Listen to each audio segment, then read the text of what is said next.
Incoterm Ex-Work en fábrica 2020.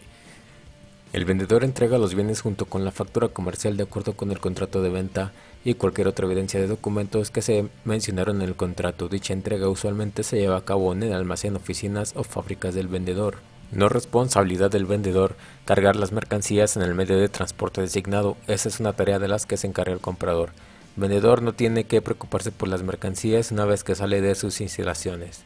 El vendedor también está obligado a presentar cualquier otra evidencia. Esta puede ser un certificado sanitario de origen, etc. Es decir, toda aquella documentación que pueda ser relevante y que esté especificada en el contrato. En los Incoterm 2020 también queda establecido que cualquier documento puede presentarse en papel o formato electrónico. Todo ello de acuerdo a lo establecido en el contrato, incluso si no se indica en el mismo, como sucede a menudo, pero en las reglas no se especifica el tipo de formato electrónico. Por lo tanto, puede ser cualquier cosa desde un archivo PDF, blockchain o incluso algún formato digital que aún no se ha desarrollado.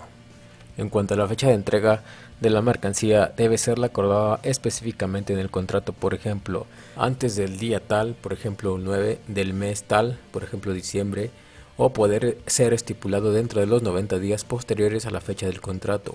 Esto significa que no obstante la mercancía se encuentre aún en las instalaciones del vendedor, en realidad ya ha sido entregada al comprador.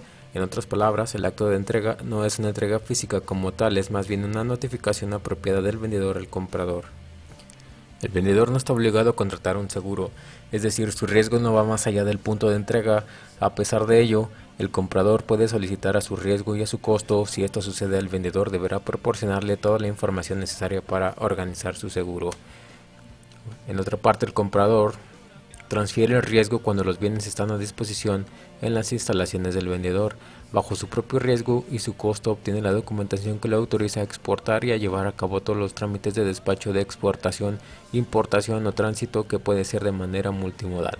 Desde el momento en que los bienes se entregan de acuerdo con el contrato, él asume todos los costos y riesgos de los bienes de su futura descarga y cargas de la mercancía en el puerto de exportación e importación. Sin embargo, el comprador debe tener en cuenta algo muy importante. Una vez que el vendedor le informa que la mercancía en el contrato ha sido identificada y apartada, la entrega se realiza. Por lo tanto, la mercancía es responsabilidad del comprador desde ese momento. Significa que está obligado a pagar por los bienes, incluso si estos todavía se encuentran en control y posesión física del vendedor. Debe considerar su exposición al riesgo desde ese momento. Si la mercancía ha sido claramente identificada como la mercancía descrita en el contrato, el comprador asume todos los riesgos, tanto de pérdida como de daños, a partir de la fecha acordada o al final del periodo acordado para su entrega. El comprador está obligado a proporcionar la evidencia que demuestre haber recibido la entrega.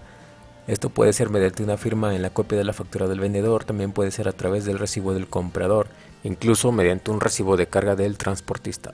El comprador no está obligado a respetar el embalaje y el marcado del vendedor, pero puede haber excepciones, como cuando el comprador proporciona etiquetas o logotipos. En la mayoría de los países, solamente las entidades registradas en dichos países pueden exportar mercancías.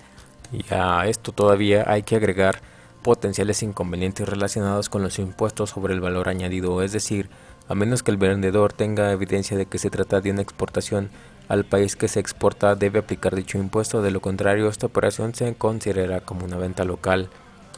Y que la documentación de transporte y las formalidades de exportación no deben reflejar al vendedor como exportador. Si lo hace un transportista, estaría incurriendo en falsas declaraciones que solo perjudicarían al vendedor.